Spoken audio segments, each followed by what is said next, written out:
முன்னாள் முதல்வர் கருணாநிதி அவர்களின் பிறந்த நாள் விழாவுல நம்ம சென்னை மேயர் பிரியா அவர்கள் மைக் பிடிச்சு தாவேக அரசை கிழி கிழின்னு கிழிச்சாங்க.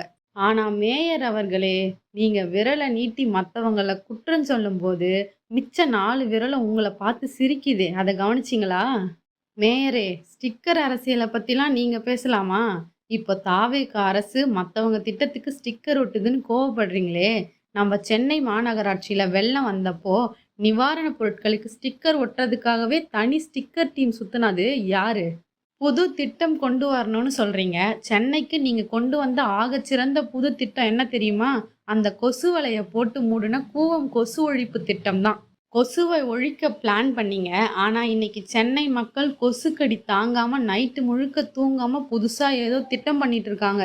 மத்தவங்கள ஸ்டிக்கர்ன்னு சொல்றதுக்கு முன்னாடி நம்ம ஊர்ல ரோடு போட்ட 2 நாள்ல ஜல்லி பேந்து போகுது. அதுக்கு என்ன ஸ்டிக்கர் ஒட்ட போறீங்க? டிரான்ஸ்பரன்சி, அதாவது வெளிப்படைத்தன்மை. தாவேக அரசு நிதிநிலைக்கு வெள்ளை அறிக்கை தரேன்னு சொல்லிட்டு தரலையாம்.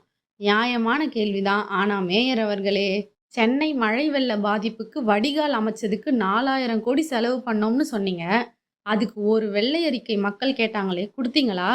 இன்னைக்கு வரைக்கும் மழை பெஞ்சா சென்னை வெனிஸ் நகரம் மாதிரி மிதக்குது. காசு எங்க போச்சுன்னு கேட்டா தண்ணிக்குள்ள போயிருச்சுன்னு சொல்றதுதான் உங்க டிரான்ஸ்பரன்சியா? தொழில்துறை அமைச்சர் வெளிநாட்டுக்கு எதுக்கு போனாங்கன்னு சொல்லலையாம். சீக்கிரட்டா டூர் போறாங்களாம். அடேங்கப்பா, நாட்டு நடப்புல எவ்வளவு அக்கறை. ஆனா போன வருஷம் இதே சென்னை மேயர் பிரியா அவர்களும் மாநகராட்சி அதிகாரிகளும் சிங்கப்பூர் டூர் போனீங்களே, அங்க போய் மழைநீர் வடிகால் மற்றும் திடக்கழிவு மேலாண்மை பத்தி படிக்க போறோம்னு சொன்னீங்க. சிங்கப்பூர்ல படிச்சுட்டு வந்து சென்னை கூவத்துல என்னத்தை அப்ளை பண்ணீங்கன்னு கொஞ்சம் சொன்னா நல்லா இருக்கும். அவங்க அமைச்சர் எதுக்கு போனாங்கன்னு தெரியல. ஆனா நீங்க எதுக்கு போனீங்கன்னு தெரிஞ்சும் இங்க ஒரு மாற்றமும் வரலையே மேடம். அவங்க டூர் போனா தப்பு, நீங்க டூர் போனா அது ஸ்டடி கிளாஸா? என்ன ஒரு வில்லத்தனம். கடைசியா மேயர் பிரியா ஒரு வார்த்தை சொன்னாங்க, தற்குறிகள்னு சொன்னா உங்களுக்கு கோவம் வரும்னு. உண்மைதான் மேடம். தப்பா ஆட்சி பண்றவங்கள தற்குறின்னு சொன்னா கோவம் வரத்தான் செய்யும்.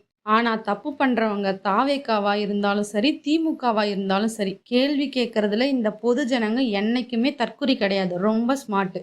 அடுத்தவங்கள வறுத்தெடுக்கிறதுக்கு முன்னாடி நம்ம தட்டையும் கொஞ்சம் பார்த்துக்கிட்டா இந்த மாதிரி ரிவர்ஸ் ரோஸ்ட்ல மாட்டாம தப்பிக்கலாம். என்ன மக்களே, நான் சொல்றது கரெக்டு தானே? மேயர் பிரியாவோட இந்த ஸ்பீச்சை பத்தி நீங்க என்ன நினைக்கிறீங்கன்னு கமெண்ட்ல சொல்லுங்க. அப்படியே நம்ம சேனலையும் சப்ஸ்கிரைப் பண்ணிட்டு போயிடுங்க மக்களே.